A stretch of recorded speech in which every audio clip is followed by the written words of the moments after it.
2023 assembly ఎన్నికల్లో MLC Palla Rajeshwar Reddy ఎమ్మెల్యేగా గెలవడంతో తన ఎమ్మెల్సీ పదవికి రాజీనామా చేశారు. దీంతో వరంగల్, ఖమ్మం, నల్గొండ ఎమ్మెల్సీ స్థానం ఖాళీ కావడంతో ఎన్నికల సంఘం ఉప ఎన్నికకు నోటిఫికేషన్ విడుదల చేసింది. ఈ క్రమంలో ఇప్పటికీ కాంగ్రెస్ అభ్యర్థిగా తీన్మార్ మల్లన్న, బీఆర్ఎస్ నుంచి ఏనుగుల రాకేష్ రెడ్డి, ఇండిపెండెంట్ అభ్యర్థిగా బక్క జట్సన్ పోటీలో ఉన్నారు. బీజేపీ తమ అభ్యర్థిగా గత ఎన్నికల్లో పోటీ చేసిన గుజ్జుల ప్రేమేందర్ రెడ్డిని ఎమ్మెల్సీ అభ్యర్థిగా ప్రకటించింది.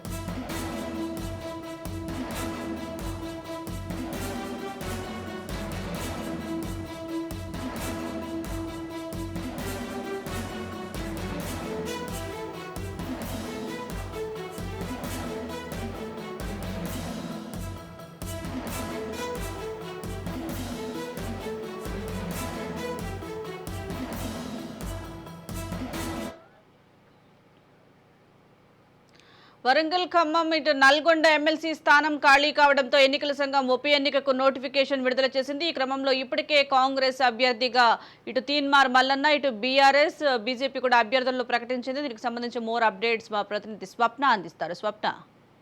సుజాత, మొత్తానికైతే గ్రాడ్యుయేట్ ఎమ్మెల్సీ ఎన్నికలకు సంబంధించి కూడా పూర్తి స్థాయిలో రంగం సిద్ధమైందని చెప్పుకోవాలి.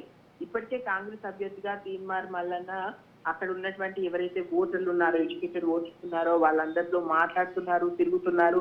అండ్ కాంగ్రెస్ కి సంబంధించి గెలుస్తాము అనేటువంటి ధీమాతో ఉన్నాడు. ఇప్పటికే జనాల్లో అయితే తీన్మార్ మల్లన్న ఉన్నారు. మరోవైపు బీఆర్ఎస్ నుంచి ఏనుగుల రాకేష్ రెడ్డి బరిలో ఉన్నాడు. ఏనుగుల రాకేష్ రెడ్డి గతంలో బీజేపీకి సంబంధించి అధికార ప్రతినిధిగా ఉన్నారు. తను ఒక నియోజకవర్గం నుంచి టికెట్ ఆశించడం అక్కడ ఇవ్వకపోవడంతో ఈ బీఆర్ఎస్ కండువా కప్పుకున్నారు. సో మొత్తానికి అయితే ఇప్పుడు బీఆర్ఎస్ నుంచి గ్రాడ్యుయేట్ ఎలక్షన్ ఎమ్మెల్సీకి సంబంధించినటువంటి అభ్యర్థిగా తన రంగంలోకి దిగాడు. అయితే బీజేపీ మాత్రం చాలా లేట్ గా అభ్యర్థిని ప్రకటించిందని చెప్పుకోవచ్చు.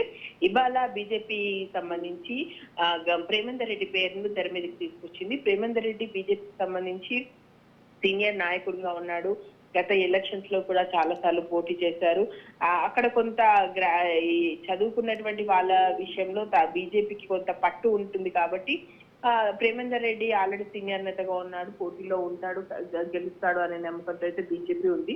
అయితే ఎందుకు గ్రాడ్యుయేట్ ఎన్నికల్ని బీజేపీ అంత సీరియస్ గా తీసుకుందా తీసుకోలేదా అనేటువంటి ఒక విమర్శ అయితే వస్తుంది. ఎందుకంటే ఇంత లేట్ గా ప్రకటించడం ఒకటి చూసుకుంటే, మరొకటి ఏంటంటే అభ్యర్థి విషయంలో, ఎందుకంటే ఇప్పటికే ఎంపీ ఎలక్షన్స్ విషయంలో బీజేపీ చాలా టఫ్ ఫైట్ ఇస్తున్నటువంటి నేపథ్యంలో అభ్యర్థి విషయంలో కూడా భిన్న వాదనలు అయితే ప్రస్తుతం వినిపిస్తున్నాయి. ఏదేమైనా కూడా ఇప్పుడు ఖచ్చితంగా త్రిముఖ పోరు ఉంటుందని చెప్తున్నారు. ఇటు రాకేష్ రెడ్డి కూడా ఆల్రెడీ ప్రజల్లో తిరుగుతున్నాడు. నేను యువకుడిగా ఉన్నాను, ఖచ్చితంగా ప్రజల మద్దతు ఉంది, నన్ను ఇద్దరు గెలిపిస్తే ఖచ్చితంగా మంచి చేసి తీరుతాను అని చెప్పి ఆయన చెప్తున్నాడు. చూడాలి మరి ఇది, ఎందుకంటే ఎంపీ ఎలక్షన్స్ ఉన్నటువంటి కాన్స్టిట్యూషన్ అంతా అక్కడే ఉంది. వీళ్ళతో పాటు చాలా మంది నిరుద్యోగులు కానీ లేదంటే విద్యావంతులు కానీ కొంతమంది ఇది ఎన్నికలకు సంబంధించి నామినేషన్స్ ఈసారి ఎక్కువగా వేసేటువంటి అవకాశం మనకు కనిపిస్తుంది.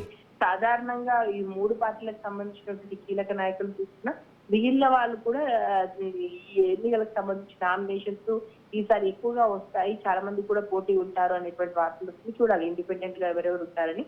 మొత్తానికైతే ఈ ముగ్గురు మధ్య పోటీ ఉండేటువంటి అవకాశం మనకు కనిపిస్తుంది. Right, thank you Swapna.